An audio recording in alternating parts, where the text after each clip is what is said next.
Hey, good morning, everybody. Welcome to the September 15th, 2023 meeting of the Energy and Environmental Committee for Kane County, our beautiful Kane County. I am Mavis Bates, and let's make this happen. Roll call, please. Allen, Caius, Caius present. Roth, Roth here. Strathman, Strathman here. Young, Young here. Tarver, Tarver's here remote. Bates. Bates here. You have a quorum in the room. Thank you. I have two members who have requested remote attendance. Mr. Young and Mr. Tarver are both on Zoom due to work-related issues. Do I have consensus to allow them to join us? Thank you very much. No objection. Is there any public comment today? Seeing none, we will move on. May I have a motion to potentially approve the minutes from August 11th, 2023? Madam Bates, this is Caius. I would ask that for unanimous consent to approve the minutes from August 11th, 2023. Thank you. Do we have consent? Yes. Moving right along. Thank you very much. Now I would like to move to Ms. Wolnick for her report on environmental issues. Blair, if you could pull up the slides for the watershed update. We have Rob Linke here, one of our water resource engineers, to give an update on the Fox River Dam meetings. Yay.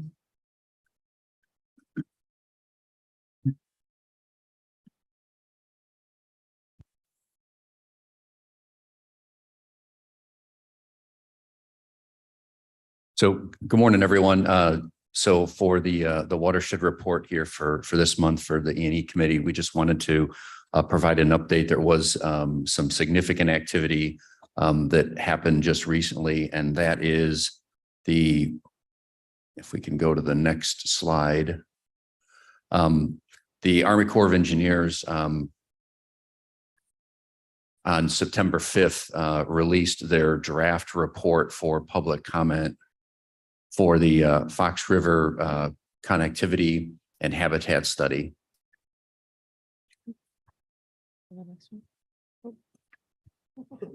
Questions?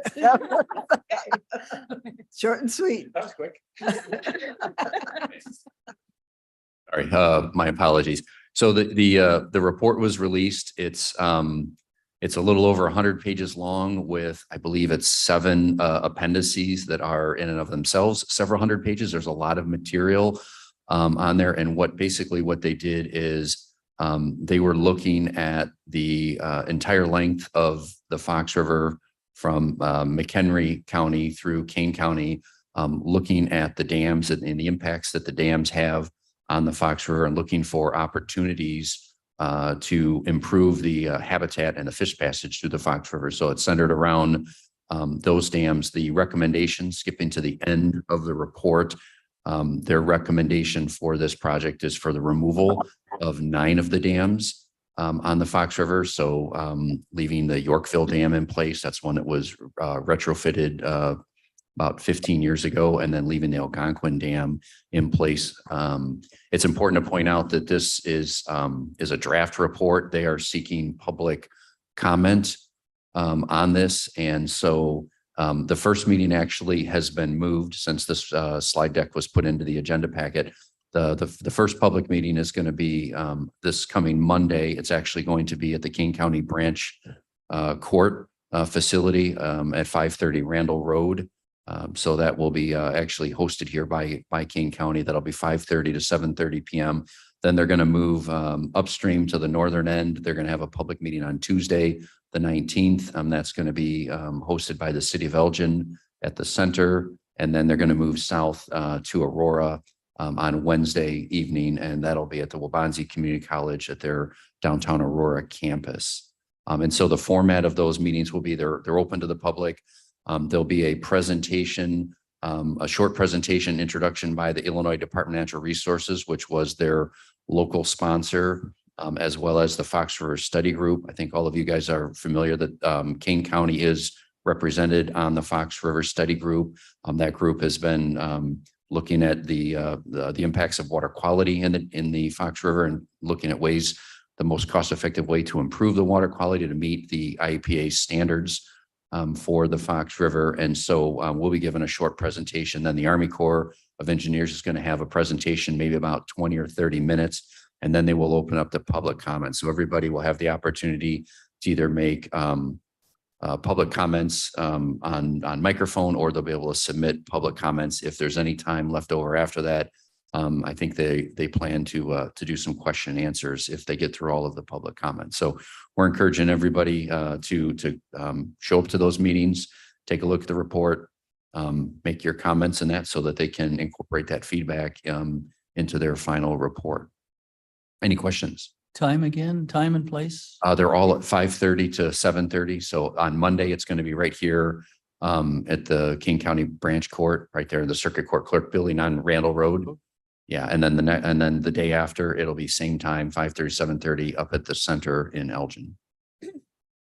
Any questions for Mr. Roth? Roth here.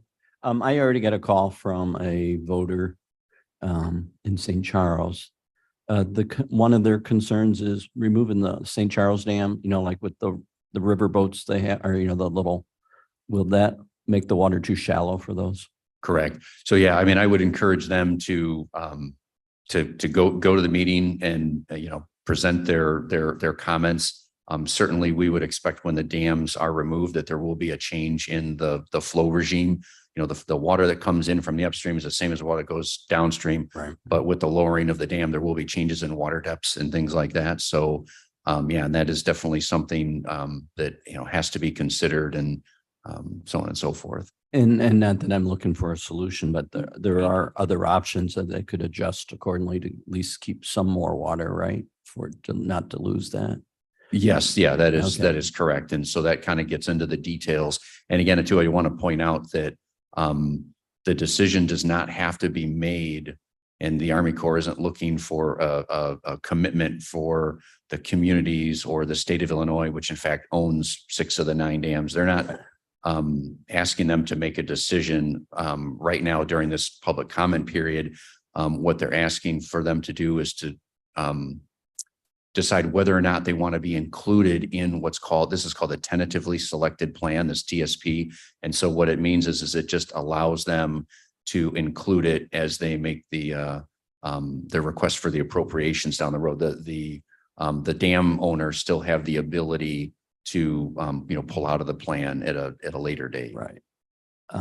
The other is I talked to Director Ben from the Forest Reserve on Tuesday. He also said, and I may not be stating this correctly, it's getting funded by the state, right? For the dam removal, and they chose the easier solution, where normally you break the dam, let little water, but then you pull all the sludge out. They're saying they're not having you have to do that, which then raises the concern. Now you're spreading all that potentially toxic sludge downriver. Right. Well, To save, and they're doing it to save money. I guess it cuts the cost from a $3 million price tag per dam to 1 million. right. So we're talking about two separate things really Right. between the Army Corps study and then the Carpentersville Dam.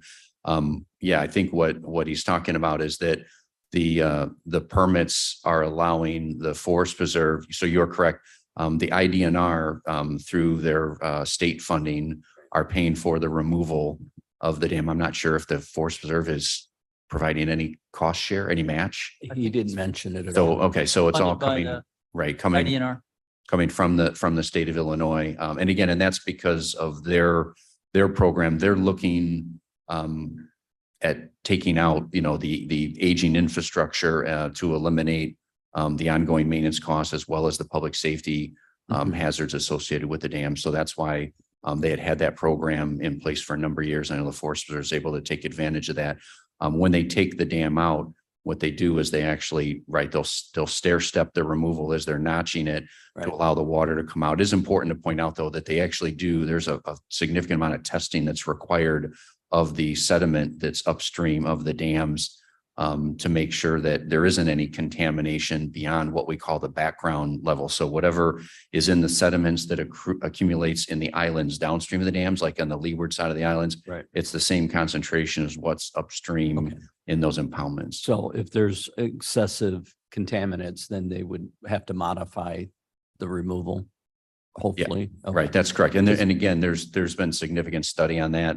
Okay. There's information in the Army Corps report. Okay. There's also some information in, there's a report that was put out in 2004 where they did some extensive sampling. So Okay.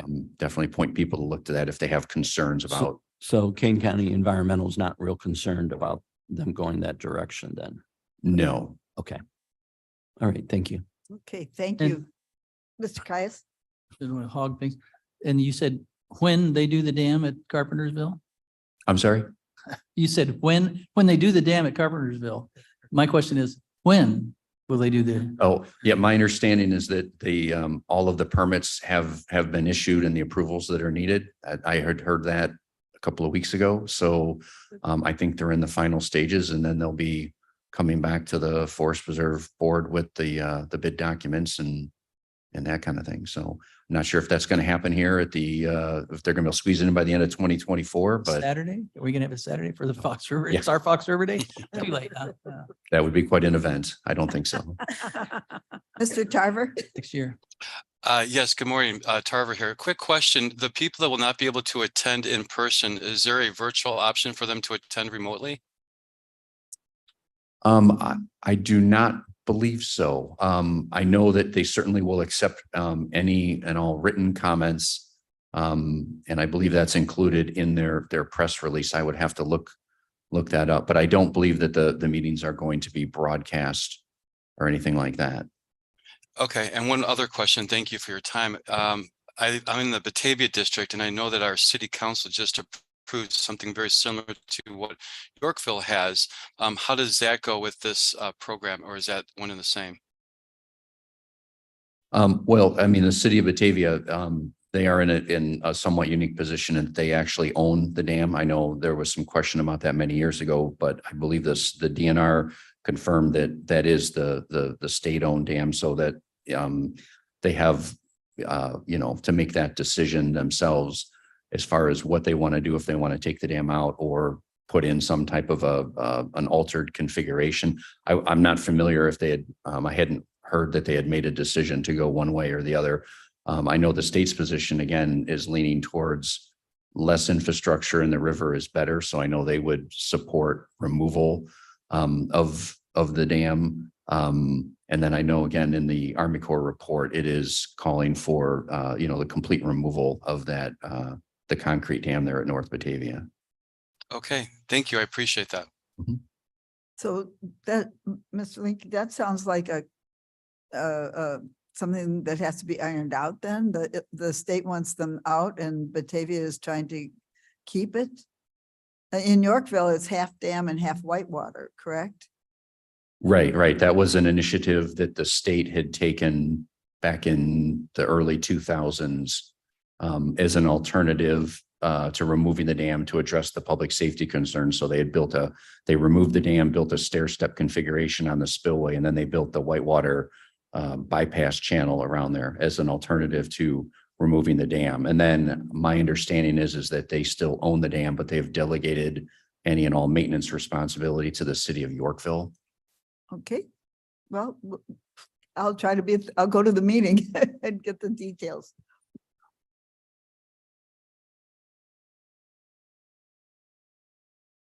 What? Well, behind the gate. I wanted to check. Right, so I just, That's what it's. okay, we will have some carpet measuring going on in the peanut gallery, but I think that's okay. Okay, thank you. Next, we have our budget presentation. So as you're aware, as of last year, we did present a portion of our department's budget to this committee. We, as a department, report to 4 committees, but the development committee is our primary committee. So that's the committee that will see the full version of our budget. But we did parse out the environmental and sustainability aspects of the budget to run in front of this committee and receive any feedback before we do that presentation of the full budget to development committee next week. So this is E&E is a secondary committee to us, as well as administration committee and agricultural committee. And just for your record, I listed many of the items that we process underneath each committee. So if anything comes up from any residents or constituents, you can kind of see where our different areas of influence fall. Would you go back up to one slide, please, just so we can, so this is the Energy and Environmental Committee. So these are the areas that you cover in your Correct. budget for us. Okay, thank you. Correct. So I have the same slide in here from last year, but I figure it is a good reminder of the history of our 650 Enterprise Surcharge Fund, which is the main fund for our department that supports our sustainability and recycling activities. And so that fund, again, it was originally established from the tipping fees from the Settlers Hill landfill. We're currently in post landfill care with Waste Management. They're currently doing the operation and maintenance on that landfill.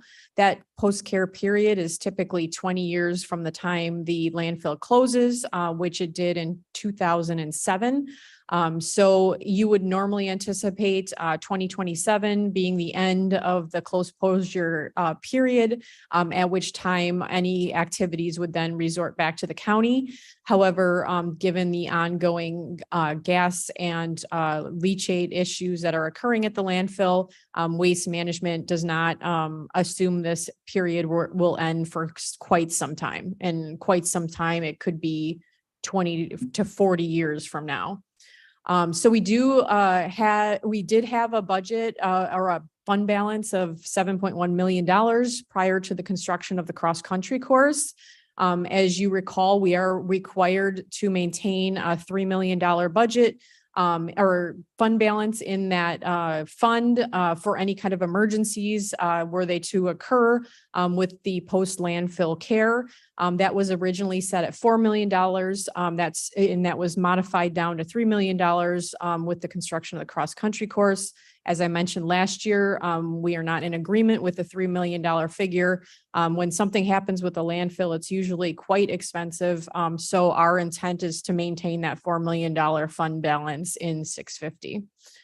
With the construction of the cross-country course, we were committed to move our salaries for sustainability and recycling over to the general fund. We've been doing that since the cross-country course was completed at about a third a person per year. As current, we have only a third of the recycling coordinator's salary remaining in 650. The current fund balance is $5.17 million. And as we have been proactive in balancing this fund, we, as of last year, have the fund completely balanced. If you recall, originally when I became director, we were depleting this fund by approximately $250,000 a year. So that is a great success and we're very proud of that. And we're looking forward to Chris Lawson's additional interest that is coming into these funds as we're operating our budget on the interest for this, and any additional interest will certainly be helpful to us. I would note when we're looking at these numbers today that the riverboat grants have not been finalized. And so much of our operation cost does come in from riverboat funding. And so these numbers are preliminary. That's really small. It's in your packet. The bottom line here is that this fund is really only changing by approximately $1,000. It is mainly because of the cost of postage and mailing materials that have increased with the inflation. So it's pretty close to a flat budget. So this does not reflect the total amount in the fund. It is only what will be used in 2024. Correct. It does not reflect the fund balance. Our next fund that we operate that falls under this committee is our electric aggregation fund. This is the program we run for unincorporated residents in Kane County that allows them to opt out of the program. And 2 years ago, we pivoted from a electric aggregation program that was saving the folks money to a program where we were getting green power and a civic contribution. And so this fund supports a third of the salary of the sustainability officer. And as we presented 2 months ago, our current electric aggregation contract that is being reviewed by the state's attorney's office will bring $80,000 a year into this fund to further support the sustainability manager's position. 421 is where that civic contribution is going into, so that money is set aside from the general fund. The only expense out of this fund at the current time is for our climate action implementation plan contract with Pale Blue Dot. And the revenue into this fund is going to decrease significantly because of the civic contribution agreement with MC Squared that we discussed 2 months ago. That's going to be less with MC Squared. Yes, $80,000 a year is compared to 200,000. Ouch. 220, I think, was the previous agreement. So we're lucky the program, as we mentioned, is still being offered. So we're thankful to have that $80,000 a year as revenue to help sustain the sustainability programs. So I didn't include the budget for our general fund 001-670. This is the main operations fund for our department. But we are requesting a new position for 2024 that would come out of the general fund. The position title is sustainability analyst, and that would be under the direct direction of the sustainability manager. This position would focus on funding opportunities and grants to reduce the county's operational costs and bring in funding to the county to further our climate action goals. We've listed a salary range of 60,000 to 70,000, depending on qualifications. So we have the $70,000 figure into the budget, and it's been requested to finance. Any questions? Mr. Roth. Hi, Jody. What's the opportunity for grants? Are we talking a couple 100,000 a year or a couple million or billions or? There's a lot of money out there right now that, Right. yeah, we don't have the capacity to access. No, and I understand. And so I would just, it wasn't even a grant. We've continued to look at the solar field out at the Judicial Center. Right. And having the capability to even do a project like that did not receive any grant funds, we're saving the county $5 million over 25 years. And Right. so that's in excess of $200,000 a year. And so any type of projects like that we're doing beyond the grants, that is increasing or decreasing our energy use is also going to go towards this position. And so beyond the grants that we can receive, which are going to be federal and state, and there are hundreds of thousands of dollars that we just don't have the capacity to access right now. We also have the operational side of things where that position is going to be saving the county money through energy efficiency and other type of green infrastructure projects. Okay, thank you. And I'd like to add a little bit to that, Ms. Wolnick, that with the Climate and Equitable Jobs Act and the Inflation Reduction Act, I believe there are millions of dollars out there that we can nab, that we can go out and receive for King County. And this is not only, my vision of this position is that it's not only to help the government of King County to receive these millions of dollars, but to help our residents.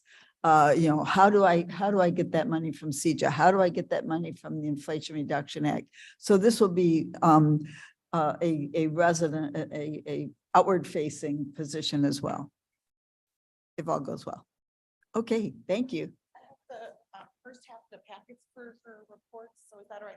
Mhm.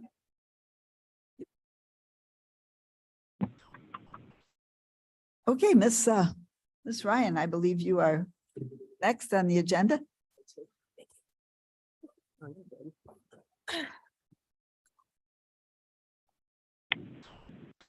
Wonderful. All right, thank you very much. It is time to talk some trash. All right. All right. So, yeah. What I have today is basically describing enter a new name. No. Basically describing a project I did to compile and summarize information about the waste hauling contracts that serve residents in Kane County. When I started this position, kind of upon digging, I realized that really the only information we had that we made available to the public anyway is basically who their hauler is and a phone number to call to set up service. We didn't really have much other information about waste hauling services available in the county. And I realized that other counties, neighboring counties had done this kind of information compilation. So that was one motive to do it. And then the other is that it helps a lot when people call me. I get a lot of phone calls. My phone number is all over the county from the Green Guide on our website, et cetera. And I think it better positions us as kind of the leader and primary source of information on waste and recycling issues in the county to be able to answer people's questions a little better. So I was excited to do it. So just a basic information about residential recycling, waste hauling contracts. So all residential hauling in Kane County, no matter where you live, is done by a private company. And municipalities, some authorized townships that have passed referenda to do it, and the county in one special service area put out competitive bids for hauling services. There's a couple of also large homeowners associations that have franchised hauling as well. And the whole idea is that private haulers bid competitive pricing on these contracts in exchange for the exclusive right to haul the waste and recycling from all covered residential properties.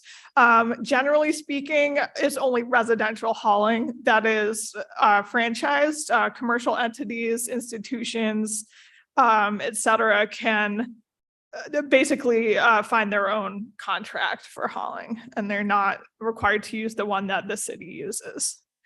3 to 5 year terms are fairly common in an initial contracts, but you often see renewals without rebidding that go on quite a lot longer than that. So the data compilation, I essentially reviewed and summarized the basic information for 28 contracts. 22 of them were bid by municipalities, 5 by townships, and 1 by the county for that special service area. The hauling companies that hold contracts in the county, so Groot and LRS both hold 41% of the contracts. But it's sort of interesting, Groot's 41% of contracts account for 50% of the households that have franchise service. So they tend to have larger contracts, whereas LRS is down at 23% of households. So they tend to hold many smaller contracts at the moment. Waste Management only has 7% of the contracts, so that's only 2, but serve 21% of the households. So as you might imagine, one of those 2 contracts is for a large city as Elgin. So yeah. Flood Brothers has 11% of the contracts, but only 5% of the households, and MDC, just 1 contract that represents 1% of the population served. So I figured I'd start with the most easy part to compare across the contracts, is that virtually all of them handle curbside recycling in the same way. It's all single stream recycling, so no household sorting of materials into different bins or different batches. It just all goes in 1 bin. Usually it's a 65-gallon cart, wheeled cart, at least in 27 out of the 28 instances. I think there might be 1 community that's still on like resident provide container for recycling. There's often an availability, especially when you first sign up for service. So when the contract first switches over, or if you buy a house in the community, you can choose either a larger cart or a smaller cart for recycling. One interesting thing is that universally residents never see an actual cost associated with their recycling service. The cost is all tied to waste and sometimes yard waste, but not to the recycling. So people think it's free. It isn't, but okay. Maybe that perception is good. And then, no matter what contract you're on, if you have material that doesn't fit in your cart, generally, you can still put it out. It's kind of considered an unlimited service. It just has to be clearly marked and not contaminated and mixed in with other stuff. And then I found, looking between the contracts, essentially 4 different ways that they're priced and structured. So they're kind of lumped into 4 baskets. The first being fully volume-based pricing. I'll explain what that means in a minute. There are 3 contracts that fit that model that represent about 14% of the households served. There's modified volume-based pricing.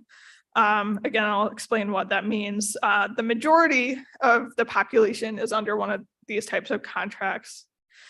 And then there are flat rate contracts of 2 different types. One is I call one size. It's basically, this is the price the hauler is getting, and this is the amount of garbage you can put out every week. If you put extra out, it won't be collected. And then the other type would be flat rate unlimited. And that means, this is the price that the hauler is getting, and you can put out whatever you want. And that's actually half of the contracts. They're structured that way, but it's only 18% of the households. So reading between the lines, it tends to be more rural areas with smaller populations that have those unlimited contracts. There was one outlier that kind of didn't fit nicely into these models. It was kind of a volume-based unlimited hybrid. Like they have all the different size carts and it's different pricings for different carts. But at the same time, you can put out unlimited number of like your own cans, which doesn't make a lot of sense. So I'm not sure what's going on there, but okay. So the volume-based pricing, to be considered fully volume-based, I kind of said that the contract had to display 4 criteria. The first is that there has to be trash stickers as part of the program, and the resident has to be able to choose to use stickers instead of renting a cart from the company. And what that means is essentially if there happens to be a week or a month that the resident has no trash, they don't pay anything for trash service during that time. And it ties the cost paid by the resident very, very closely to the amount of waste they're actually putting out. I said there has to be at least 2 trash cart sizes available, and the pricing of them has to be tiered. So you're paying less for a smaller cart on a monthly basis if you choose to use the carts. And then the last criteria was like on a normal basis, all items that you put outside of your cart, whether it's an extra container of trash or like a bulk item or whatever else, needs to have a sticker. So you're paying for what you put out there. There are 3 contracts that fit this model. The sticker prices range from $3.55 to $4.34 on them. So for an average of just under $4. And if you choose to get a 95-gallon cart in one of these contracts, the average price across the 3 contracts is $23.51 a month. There are sometimes other ultra low volume options. So sometimes you see like a half bag. That's like a 20-gallon bag. It's kind of like a sticker, but you buy the actual bag. And those cost usually just a couple bucks each. In these contracts, the yard waste component is always paid with stickers as well, though you might be able to get a subscription program instead. But it does tend to be like a free leaf bag period. So when the trees are just unloading and the only yard waste you typically have is those dry leaves, they waive the sticker requirement. Among professionals, this type of contract is often considered the most environmentally friendly because it most closely ties the pricing, the amount that you pay, to the amount of trash that you've thrown away. Though I guess a cynic could say there's also the potential there to incentivize bad behavior, like finding somewhere else to put your trash, like in a community dumpster somewhere, or wish cycling by putting items that truly belong in the trash in your recycling bin. We do have data to look at one of those questions, and it is the first about, whether people served by this type of contract produce less trash per household than people under other contracts. And based on our 2022 data, I did find that to be the case. Did not. I did. Oh, Yeah. So just on average, household under these contracts put out about 300 pounds less waste per year than the county average. However, I don't have any data on the fly dumping or wish cycling, so I can't really speak to whether that plays a role or not. And then under many contracts, you see modifications to this structure. One of the most common modifications is, so there is a sticker program, but you can't use the stickers to opt out of having a cart. So everyone has a cart, and then the stickers are for extra trash that doesn't fit in your cart, for yard waste or bulk items, essentially. Municipalities and haulers both like this structure for different reasons. Municipalities like it because those carts are essentially animal and weatherproof. Not, totally, but they're less likely to result in a bunch of scatter. Haulers like it because those carts are compatible with the automated sidearms on the trucks. People think that's a labor issue. People just don't want to lift trash anymore. It's really a safety issue. It keeps the drivers in the trucks instead of hopping out all over and getting hit by cars. It's a very dangerous job. There's a couple cases where it's a volume based, so you can choose to do the stickers, but they only have one cart size. So it's like you either have a tiny bit of trash or an enormous amount. There's one as well where there's multiple cart sizes available, but they all cost the same. And then there's some with circumstances additionally where you can put out extra trash without stickers. So I would say these modifications make the program somewhat less cost friendly to the people that are ultra low quantity generators or who are part-time residents, but may be more economical for kind of moderate or average generators. One thing I can say too about that trash volume data is that these modifications tend to take away that reduction in waste generated. So when I look at this group of contracts, they're pretty close to the county average of the amount of waste they're putting out.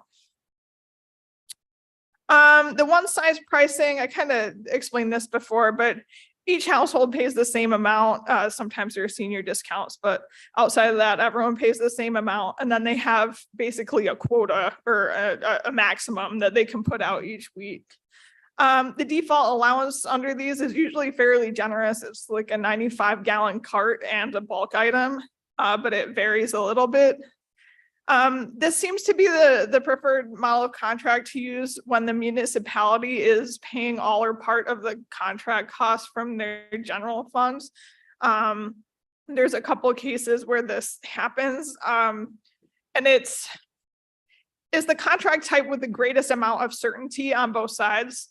So the municipality knows what they're paying every month for service, and there's never any overages. And the hauler knows the maximum amount of trash. Yard waste is a different animal, but the maximum amount of trash they're going to be collecting from the municipality on a general basis. In all of these contracts, the yard waste is included, and it's kind of free and unlimited during the season. There certainly is an incentive under these not to generate more trash than that allotment, because then you have to find somewhere else to put it. You either have to take it somewhere else or sit on it for a week. But like I said, the allotment is fairly generous. And then you have the unlimited pricing. And again, it kind of is a little intuitive how this works. So each household pays the same amount. Again, there might be a senior discount, and they can essentially throw out an unlimited amount of normal trash. So that's trash either in the carts provided by the hauler or in your own separate container, and is considered non-bulky. There might be different cart sizes available. It's mostly for people's convenience. You have seniors or people with certain disabilities or who are just very small in stature that don't want to push a 95-gallon cart. So they can get a smaller cart, but they're going to pay the same amount regardless. Residents can usually rent extra carts if they want to, or they can put out their own containers, sometimes their own bags. That depends on what the municipality allows. If they allow just bag trash out. Some haulers do have requirements of what those resident-owned containers have to be like. Some require a lid, some require handles to, for the workers who are going to be lifting them. And they all have a maximum weight. It's usually 45 to 50 pounds. At least one bulk item is always included in these types of contracts. Some of them actually allow unlimited bulk items. Again, though, a bulk item has to weigh less than 50 pounds or less.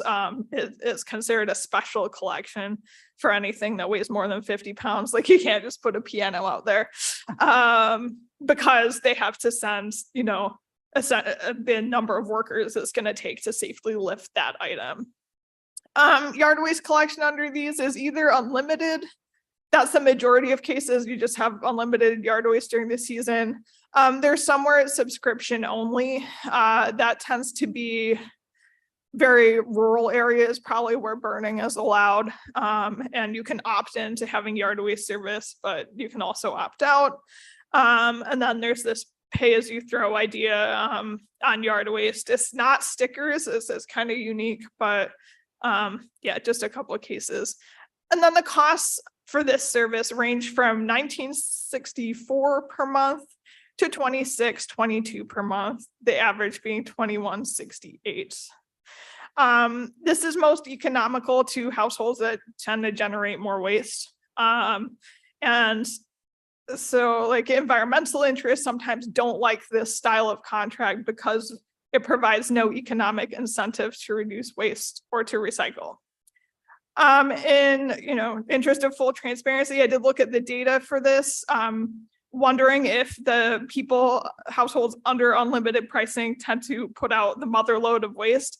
Turns out not to be the case. When looked at as a group with the unlimited pricing, the per household average is slightly less than the county average. So people aren't using it as a carte blanche to just throw out tons and tons of stuff. Very counterintuitive.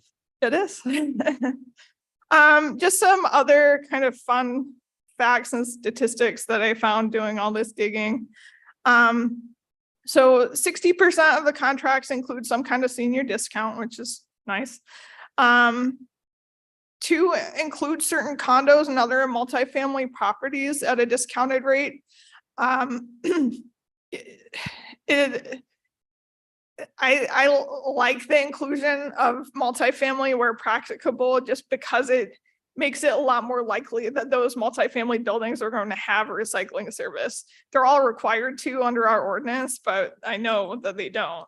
But when the city is, you know, looking into it and setting the rate, they're going to have the recycling as well. I mentioned earlier, I didn't collect these contracts, but there are 2 large homeowners associations that have their own private franchise contracts in the county. There might be more, but I know of 2.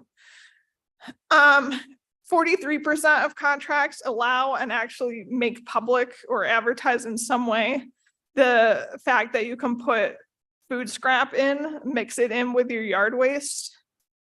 3 out of 12 of those, though, require the residents that want to do the food scrap component to rent a cart and not to just put it in their yard waste bags. I mean, it's kind of hard to enforce. No one's going through your yard waste bags to see if there's a banana peel in there, but that's probably a worker consideration too. Like, if that bag bursts and there's a bunch of rotten food in there, it's probably pretty gross.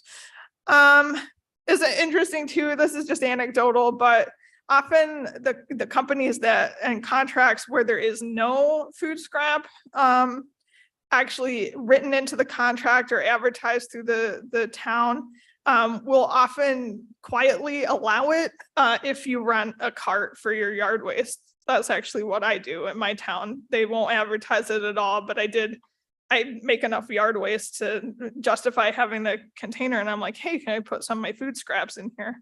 And they said, sure, just don't tell your neighbors. Now you've told the world. Yeah, I did. The cost of white good appliance disposal ranges under contracts from being included 40% of the time to all the way up to $35 per item. I think one of the things haulers are thinking about, if they got a fridge, a freezer, AC unit, anything like that, they're required by state law to recover the refrigerant before they can landfill or recycle the rest of it. And that costs money. You have to have a trained technician to do that. So that, you know, the fees there probably cover some of the costs. 86% of contracts include some measure of electronic waste recycling, because again, a set of consumer electronics are banned from landfills. But it's, in my opinion, often either more expensive or less convenient than just taking the items to the drop-offs. In a lot of cases, it just is more expensive. And then in others, you have to wait for like a quarterly collection. You have to make an appointment through customer service and then wait to have it picked up. And if it were me, I'd just be driving over to Fabian, but I live close to Fabian. So 19 of the contracts, so that's 70%, have some level of curbside household hazardous waste. To be, transparent, the haulers do not want household hazardous waste mixed in with regular garbage, especially the flammable stuff. So like gasoline and oil-based paint, things like that. And so 17 of those 19 are on-demand services. 15 of them are through our program. And then 2 are waste management's at your door program. And then there's 2 communities that have a quarterly collection of household hazardous waste done by their hauler. And then 60% of those volume-based contracts, so both of the fully volume-based and the modified mixed together, have some kind of cleanup event. We just had ours this week in North Aurora. It's like a trash, like bacchanal. Like everyone just throws everything in their garage out on the curb. It's kind of funny. And then you drive around and look at other people's stuff, right? Yeah, there were more people out. Like my husband is like, what is going on? Like everyone is walking their dog and they don't normally walk their dog. It's like, yeah, everyone's just looking at the stuff. The parameters of those can vary pretty widely though. Like sometimes it is a curbside thing, like I just described in North Aurora, and sometimes it's more like a neighborhood cleanup where they're going to bring a big commercial container to your neighborhood on a certain day and you have that day to use it. So I guess my next step with this project is figuring out how much of the total information I've collected to make kind of fully public I have a big spreadsheet and I need to clean it up and figure out how to get it out there. We do want to prevent misinterpretation.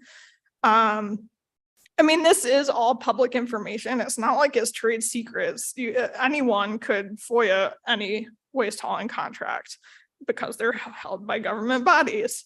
But at the same time, haulers tend to be a little cagey about their rates.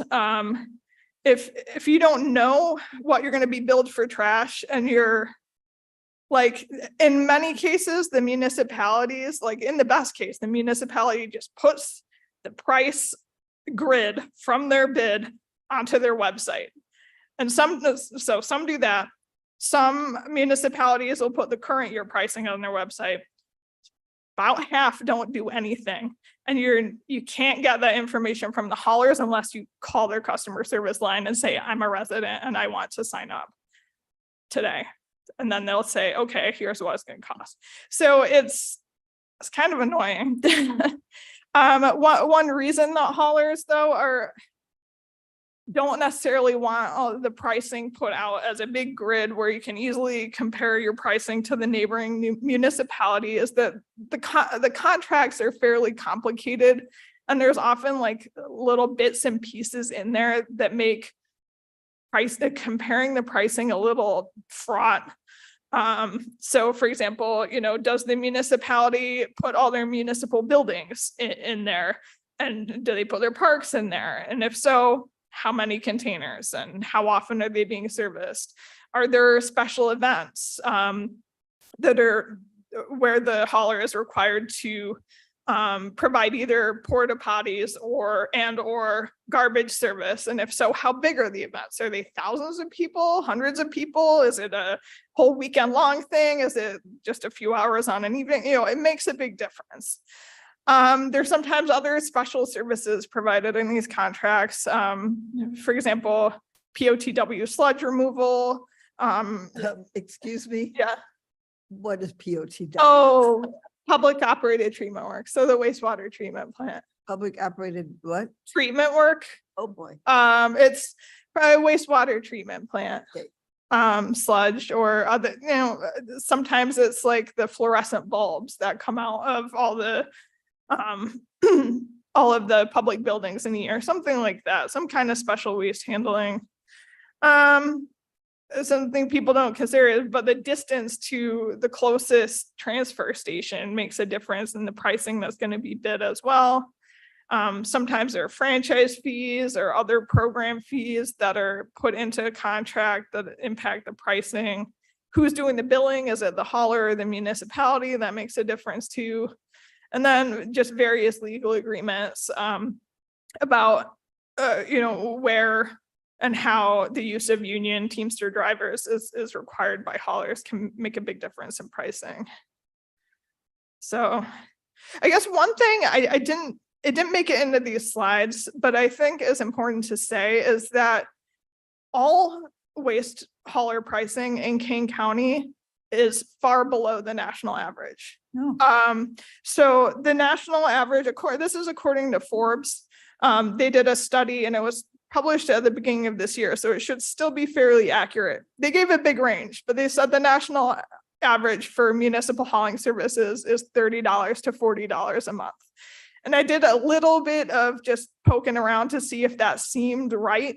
And it does. I've never seen, I couldn't find any other hauler pricing in the $20 to $30 a month range outside of the Midwest.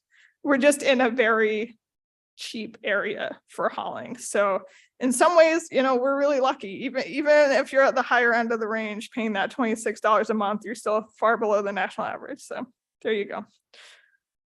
Does that mean we generate more garbage too? For less? Or- It means our landfill tipping fees are low.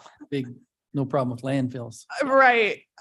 It also, I think the extent of competition that we still do have fairly decent competition between haulers, and they do undercut each other. So it helps, I guess. So yeah. So just quick event update. Our second and final Shredding and More event is coming up. It'll be on the last Saturday of the month from 8 a.m. to noon. It's at 540 South Randall Road in St. Charles. We'll be doing the free document shredding as we do. We're also collecting clothing, textiles, and small home goods. That's free as well. And then we have some fee-based services too, including latex, paint recycling, and then aerosol, small compressed gas, and child car seats, each at a fee per item. The pricing information is on our website, and we'll go out with the press release and information about the event. Board member participation, always welcome. Chris, I think you emailed Did I sign me. up? Thank you. You I signed did. up already? Okay, good. I Yes. can't remember. But if anyone else wants to, happy to have you. It never rains on my events. Oh, it has rained on some of our events. Yeah, we've had some. It rained in April, actually. It poured rain on the first shredding event. So it wouldn't do it twice in a year, would it? Okay, let's move on. In Chicago. Yes, ma'am. Miss Claire, Mm. so I dropped a whole bunch of stuff Thanks. off at, Mike? oh, sorry, I'm not. Oh, Anita Lewis. I dropped a bunch of stuff off at Goodwill a couple weeks ago, and they would not take toys. They're not accepting toys anymore at, well, it's our Salvation Army, and I don't know if it's just because they have so many or whatever. Can I bring them to the recycling event? Yes, to the event, we don't take them at our centers, but the vendor that takes the small home goods and clothing and textiles will take toys. They should be, in working condition. Yeah. Not like Weird Barbie. Anyone see the Barbie Weird movie? Not Barbie. Weird Barbie, but the other Barbies are okay. I can't put that in there except no weird Barbies. Yeah. Well, I often wonder because so many as my granddaughter, she's 5 now, outgrows things. So many of them are actually plastic things like blocks and different things like that. And I'm wondering if I can just even recycle those in my plastic stuff. Generally not. So like the type of plastic that Lego, for example, is made out of is not one of the 1 through 7 even that gets the recycling. Well, it's a 7 Yeah. is basically an other that is not. Another. No. They're too Okay. Sorry. expensive to recycle. The other man. question- Just saying, Legos are I'm expensive. just saying. I do have a question, but I think the answer will have to be on a different day.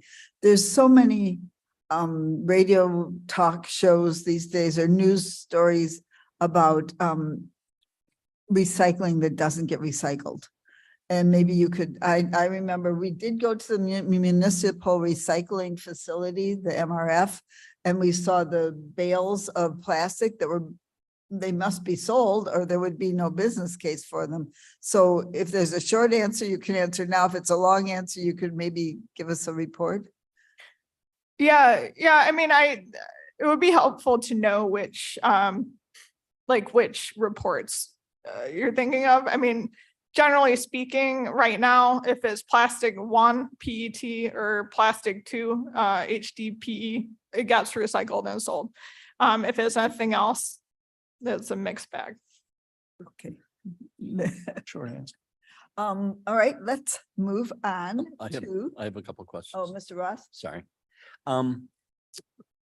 Would you be able to like put a GIS map showing where the vendors are, kind of like, cause some of them may be regional, I'm thinking. And then also maybe include in there the transfer centers, because you say that drives up costs if it's farther away. Yeah, I do have a map that shows the transfer stations. I guess it doesn't show right now who holds which contracts. Yeah, If I mean, that's what because it means. there's Yeah. it was less than 20 vendors, right? Approximately, or for the majority of the business. There's only 5. Okay, Yeah. I was being conservative. Yeah. But be able to show that and then kind of related to that, then has any thought been to do consolidated contracts to get a bigger discount potentially? And it may not be potential, but. Yes. So at one point, Batavia, Geneva, and St. Charles did their bid together. And the idea when they wrote the bid was that they were all gonna choose the same Right. bidder. And it didn't actually happen like that. Was it because they didn't get a discount they were thinking they would get? Well, there's other issues like, Moving on. Batavia has a transfer station that's owned by a certain hauler. Right. They actually are contractually obligated when that transfer was cited to use that transfer for their waste, and the other 2 were not so obligated, so they went Okay, so different that, ways. yeah, that's. Yeah. And Let's then, move on, please. all right. Well, one more question. Nervous. Okay. Just real quick. Are the haulers, their vehicles, are they heading towards, E-type haulers, whether it's electric or Electric, hydrogen? And now in the news lately, I guess all trucks are starting to go hydrogen. yeah, the only alternative fuel waste collection vehicles I've seen, like actually on the roads, are compressed natural gas. I don't know when or if they're gonna go electric. I'm not sure. Okay, thank you. Okay, thank you, Mr. Roth. Ms. Henshaw, Hi. Hi, introducing our new sustainability manager, Sarah Henshaw. hello. Is this right? Can you hear me now? Yes. Okay. Hi, good morning. Thanks for having me here. Just a little background about myself. I have a PhD in biogeochemistry. I studied greenhouse gases in agriculturally impacted areas, soils and waters and rivers, and focused kind of on riparian zones. I was a PhD, I did a postdoc in something similar, and then I worked studying the effects from the BP oil spill. I worked on nitrogen and cycling and carbon cycling like 5 years past the spill and see what was going on. And then from there, a couple of small little grants, but mostly teaching climate change, teaching, upper level classes. And I think this, this is kind of a shift from going, playing in mud all the time to, as I started developing these classes and started trying to get my classes to implement, let's do this. We only have, 4 months to do something, and we do these like small projects. And I just really, I grew those sustainability classes, again, teaching to masters. And I was just I could only push the students so far, right? And I wanted more. I wanted to do more. I wanted to give back more. I wanted to be, yeah, more than just the classroom. I absolutely love teaching, but I felt like it just wasn't quite doing. And so I'm so happy to be here. So thank you. Well, welcome. We're very happy to have you here. Thank you. Do we have anything on the tree protection ordinance today? Well, what we have on the tree protection ordinance is the need for a tree protection ordinance. The trees in Geneva have been cut down. They've been slaughtered. There's a few still standing because there may be bats still living in those trees. But I was there the day they cut them down.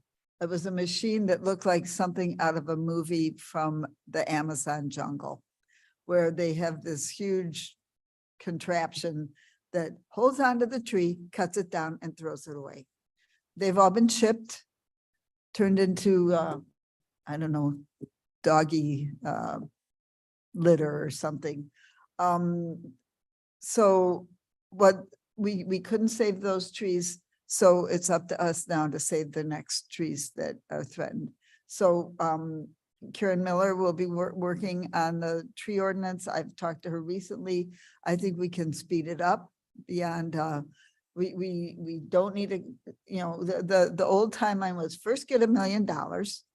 That's how to get rich. First get $1 million, but how to get a consultant. First get a bunch of money, then hire a consultant, then work on a tree inventory and the tree ordinance. Now we're compressing much of that. And instead of a consultant, we will be doing this in-house. So we're going to move this along so that we're prepared for the next. To prevent the next. To prevent the next disaster. Are you going to speak? You look like you were. I was just going to comment that Shepro, State's Attorney,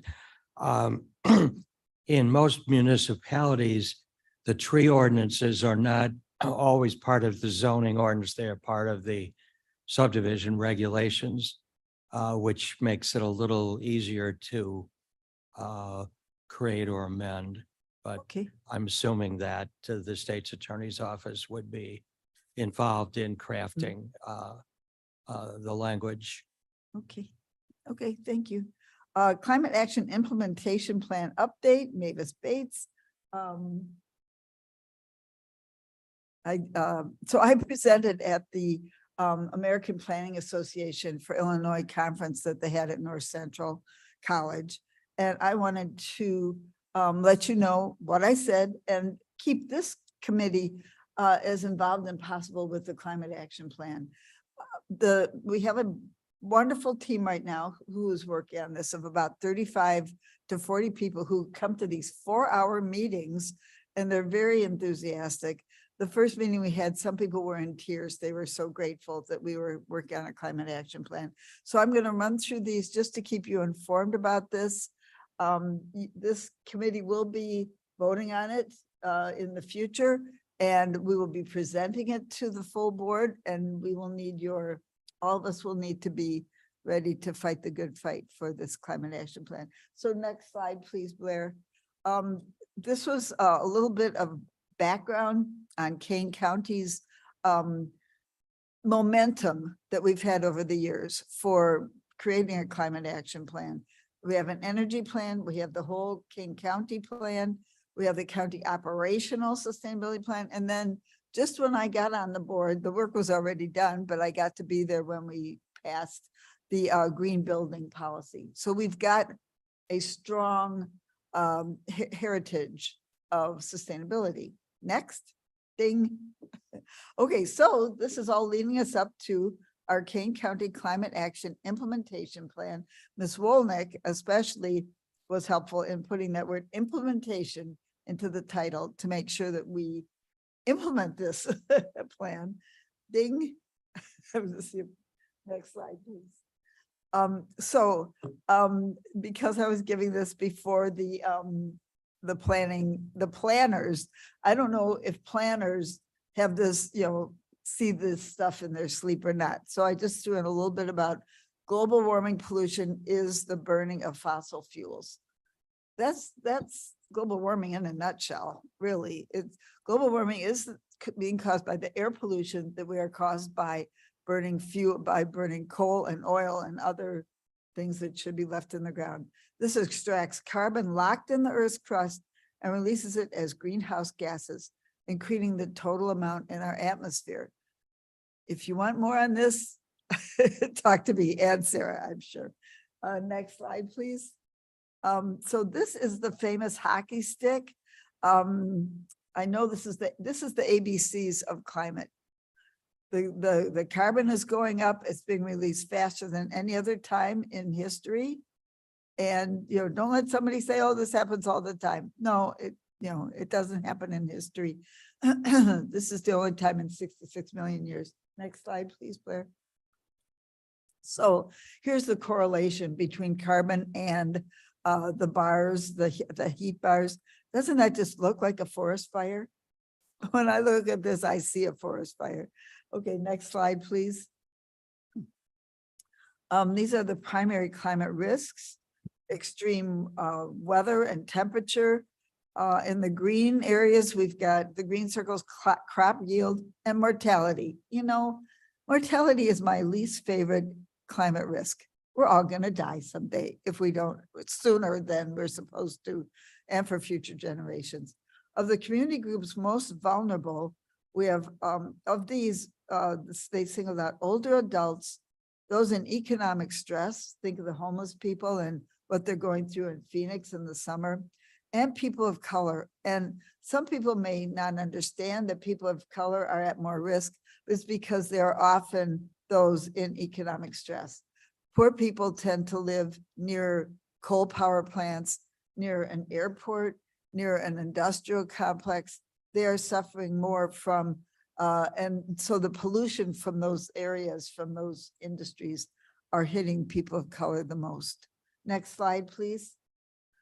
So here's, we've had over 800 respondents to our climate survey. So here's the takeaway from that. 75% of our respondents are concerned about climate change. That might be more than you'd expect, maybe more than I would expect for here in Kane County. People are getting it. Well, it's hard to ignore, right? The climate crisis, in my estimation, has advanced 50 years in the last 5 years. I see there's a note from Bill Tarver. Well, thanks, Bill. 75% are concerned about climate change. Next slide. 74% agree that Kane County should take action. We know we're doing what our constituents want. Next slide, please. And 68% of respondents agree that Kane County should be a leader in addressing climate change action. So we are on the right path. Julie's ears are perking up. This is a story, right? Next slide, please. So this is the tools that are already on. So Pale Blue Dot is our consultant, great, very expert on this subject. Here's the slide where you can find our documentation. We already have in our hands a vulnerability assessment, which is what's happening to us and how well are we prepared to handle it. The greenhouse gas inventory and forecast, as every planner, like I said on Tuesday, and as everybody here in this room knows, you have to measure it in order to know what to do next and what we can accomplish. Ground cover survey, that's a lot about heat islands and carbon sequestration, natural carbon sequestration, and renewable energy potential. We want solar panels on every doghouse in King County. Next slide, please. One more. So this will be a guide for action countywide as well as county operations. And this will include strategies and actions to achieve the goals we want, including ordinances. So this year is our planning year. Next year will be our doing year. Next slide, please. So this will include mitigation as well as adaptation. I always hate the adaptation part because I always feel like the mitigation part, which is the stopping, the slowing and the stopping of the rising temperatures is where we need to be putting our efforts. Adaptation to me is the sad state of affairs when we have not done our mitigation job well enough. But I do accept that some adaptation is necessary. So, but mitigation. Next slide, please. Project overview. There's too much here to talk about, but these are the 8 main areas that are going to be included in the climate action plan. Next slide. Agriculture is huge in Kane County. It's our biggest industry. So we're going to work hard to see what agriculture, how agriculture is affecting climate change, how it might be reducing climate change, and what our ag brothers and sisters can do, how we can help them to reduce their effect on climate change, wherever that might be. Next slide. One more. So so the climate action team is working on strategic goals and strategies. One more. We will be working on actions, prioritizing our actions to achieve our strategies. Next. Identifying what Kane County communities need to be empowered for near and long-term implementation.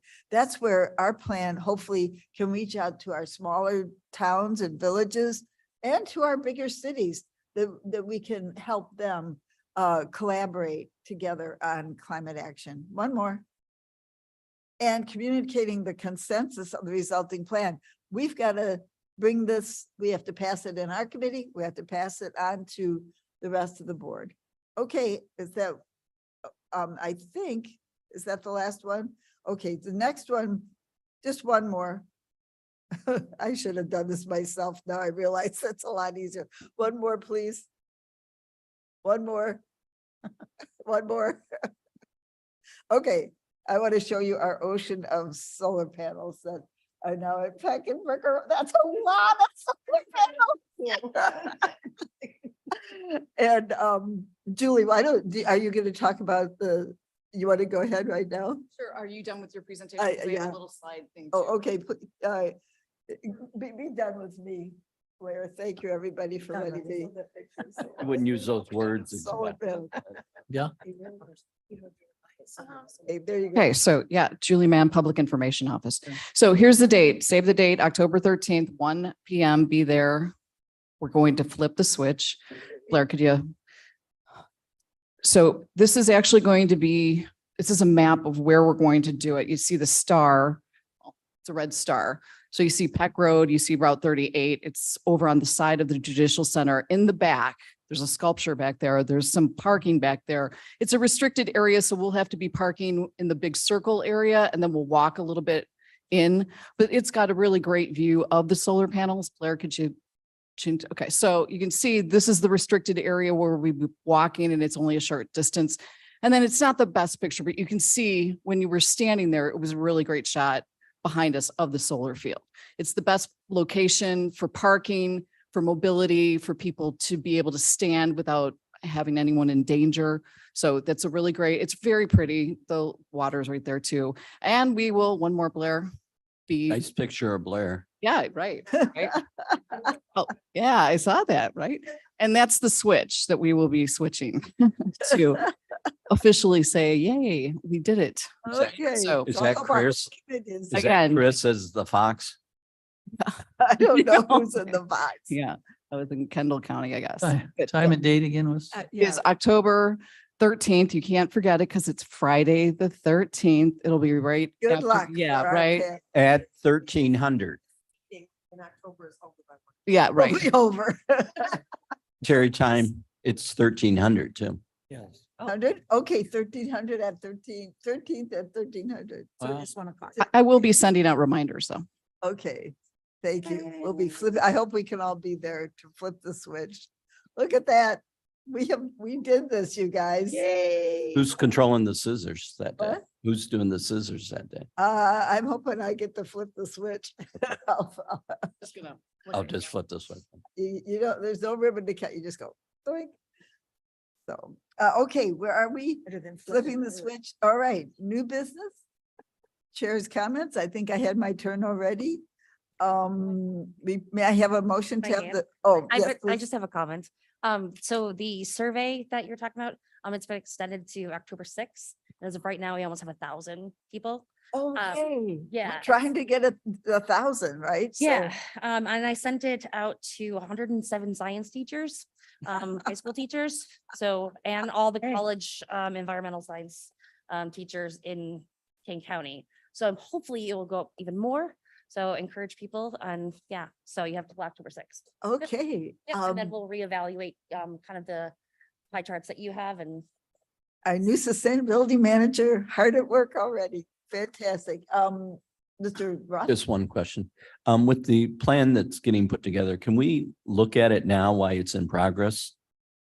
There is a website that has the documentation on it. That you're generating? Is that the It's quite pale blue messy. dot? Yeah, Okay, the pale blue dot and. dot maybe LLC. Yeah, county. yeah, I wrote it down. It was on one But of the many slides. Documents are, they're working documents. They're kind of messy, but they're on Google Docs. Okay, So. can we get the if link you to can't that? Find them, then let me know. Yeah, On that one. I slide. just, want to read ahead of time. So if we have I can questions. send you the Okay, website. all right. Thank you, Claire. Pardon me? I just said we would send him the website, the project site. Okay, thank you. Oh, thank you. Mr. Young, I see you have your hand up. I did. I did. For your presentation on the, the sustainability that you just did for long-term planning. Back just a couple months ago in July, Claire Ryan did a really good presentation on the recycling of solar panels and lithium ion batteries. And at that time, there was really a concern 20, 30 years from now about recycling and just recycling these solar panels as they go out of use, which is only going to be 20 years down the road. I think in your presentation, you need to have that as an action item as to what do we do and how do you handle this? How do you handle all of these solar panel farms that are going to be out of service in 20 years? So I'd like to address that. Maybe next month we could talk about that more. Well, Ms. Ryan did give that presentation about what's going to happen to the recycled, to the panels. Is there something else you need? Well, there was really, there seemed to be no plan. I mean, I'll go through this again here, but it was more of this is going to be an issue that was part of the presentation. I did not really see a plan out of it. There were some things going on at the University of Illinois where they were doing something, and I'm looking at the slide right now, the government role in the solution. There was no real solution. So I'd like to address that. I think we can certainly, I understand what you're saying, Mr. Young, and I think we'd like to have a conversation with Pale Blue Dot. Because this could certainly tie into our climate action implementation plan with these action items that we're working on. So if you allow us to have that conversation, we can bring an update next month. Great. Thank you, Ms. Womack. Mr. Roth? There was an article about a month ago, I think it was the Sunday Trib, on recycling solar panels. There was a company out in Arizona that's doing it. The outcome of it at the end, it costs them $30 a panel to recycle, and it's approximately $1 to throw them in the dump. So there's a huge difference in cost. And they are working on solar panels that are easier to recycle down the road. I don't know how far that is out, because when they first designed the panels, they weren't designed for recycling. Right. Well, as Ms. Ryan's report showed, those layers, the matrix. is Right. hard That's the to complexity that causes the unscramble issue. the egg, Right. Right. So they are working on a technology designed to make it easier to recycle. Okay, thank you, Mr. Young and Mr. Roth. Yep. Okay, reports placed on file? Mr. Caius, Ms. Caius, I would ask for unanimous consent for reports on file. do we have unanimous consent? Thank you. Yes. No executive session is needed. Public comment? No? Well, you have Excuse to me, walk out Louis, there. before we close, I got one comment to make. There was an article a couple days ago, I don't know which day, in the Daily Herald, and the headline says, study. Electrifying 30% of heavy-duty vehicles could save hundreds of lives and billions in dollars. And it's a really, really great article about how just if we get rid of 30% of our buses and heavy-duty trucks, and when they put it in the perspective of saving lives, that caught my attention. I love that headline. I just wanted to share that article is out there. It's the Daily Herald. I Well did worth see the read. that. Yeah. Okay, and Electrifying, just Um, electrifying. Anita, can you? Ms. Hinshaw, if you could bring us up to date on the EV readiness next time. Okay, good. I know you're already involved. Mr. Shepro? The same article, I believe, also had a section that talked about the issue that was brought up earlier about converting the trucks, many of the trucks to electrical. And apparently were some significant supply chain issues in doing that, but I agree, it was a very interesting article. I think everybody would benefit from that. There's so many different ways to crusade for the climate and the environment. So we gotta stay vigilant on all aspects. Okay, may I have a motion to adjourn? Are we ready? Roth will make the motion to adjourn. Strathman seconds. Strathman second.